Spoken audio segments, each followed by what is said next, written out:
Hi అండి, అందరికీ నమస్కారం. బరువు తగ్గటం అంటే కేవలం జిమ్లో గంటల తరబడి చెమటోర్చడం మాత్రమే కాదు. మనం తీసుకునే ఆహారంలో సరైన మార్పులు చేసుకోవడం చాలా ముఖ్యం. ముఖ్యంగా ఉదయం సాయంత్రం వేళల్లో ఆకలి వేసినప్పుడు ఎలాంటి స్నాక్స్ తింటున్నామనే దానిపైనే మన వెయిట్ లాస్ జర్నీ ఆధారపడి ఉంటుంది. డైటింగ్ చేసే చాలామందికి వచ్చే అతిపెద్ద సందేహం అల్పాహారంగా మకానా తినాలా లేక పల్లీలు తినాలా అని.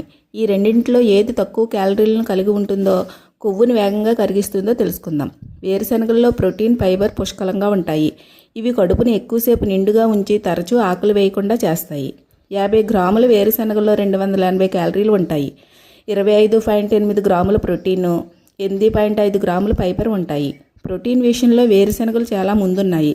కానీ వీటిలో క్యాలరీలు, కొవ్వు శాతం కాస్త ఎక్కువగా ఉండటం వల్ల బరువు తగ్గాలి అనుకునేవారు వీటిని కొద్ది మొత్తంలోనే తీసుకోవాల్సి ఉంటుంది. మకానా బరువు తగ్గడానికి ఒక అద్భుతమైన ఆప్షన్. ఎందుకంటే ఇది శరీరానికి అవసరమైన పోషకాలను అందిస్తుంది. 50 గ్రాములలో కేవలం 170 క్యాలరీలు మాత్రమే ఉంటాయి. 100 గ్రాములలో సుమారు 347 నుండి 357 క్యాలరీలు, 10 గ్రాముల ప్రోటీన్ ఉంటాయి. క్యాలరీలు తక్కువగా ఉండటమే కాకుండా మకానాలో vitamin A, magnesium, iron, fibre వంటి అవసరమైన ఖనిజాలు పుష్కలంగా ఉంటాయి. వేరుశనగలతో పోలిస్తే మకానాల్లో క్యాలరీలు చాలా తక్కువ. 100 గ్రాముల మకానాలో 356 క్యాలరీలు ఉంటాయి. 100 గ్రాముల వేరుశనగల్లో ఏకంగా 567 క్యాలరీలు ఉంటాయి. కాబట్టి త్వరగా బరువు తగ్గాలి అనుకునే వారికి స్నాక్స్ రూపంలో వేరుశనగల కంటే మకానా తినడం వల్ల చాలా ఎక్కువ ప్రయోజనాలు ఉంటాయి.